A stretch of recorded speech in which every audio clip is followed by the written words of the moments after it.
মিষ্টির ক্রেভিং প্রচুর হচ্ছে, কিন্তু আবার এমন এমন হেলথ কন্ডিশনে আপনারা পড়ে গেছেন বা আপনার ওয়েট এত বেড়ে যাচ্ছে যে মিষ্টির থেকে আপনাকে দূরে থাকতে বলা হয়েছে। কিভাবে মিষ্টির থেকে দূরে থাকবেন কিন্তু মিষ্টি জাতীয় কিছু খেতে পারবেন, তো আজকে সেই সবই কিছু একটা ছোট করে টিপস দিয়ে দেবো। তো মিষ্টির পরিবর্তে আপনি খেজুর রাখতে পারেন আপনার ডায়েটে, কিশমিশ রাখতে পারেন আপনার ডায়েটে, আর স্টিভিয়া যুক্ত করে আপনি যদি একটু সুজির হালুয়া বানালেন বা গাজরের হালুয়া বানালেন, সেভাবেও আপনারা মিষ্টির স্বাদটা পেতে পারেন। আর যে কোনো মিষ্টি ফল, আপেল বা আম দিয়ে যদি আপনারা একটু কাস্টার্ড বানিয়ে নেন বা পুডিং বানিয়ে নেন, সেটা থেকেও কিন্তু একটা মিষ্টির স্বাদ আপনারা পেতে পারছেন।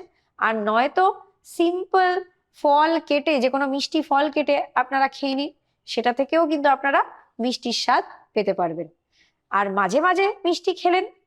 আশা করা যায় এই টিপসগুলো আপনাদের কাজে লাগবে।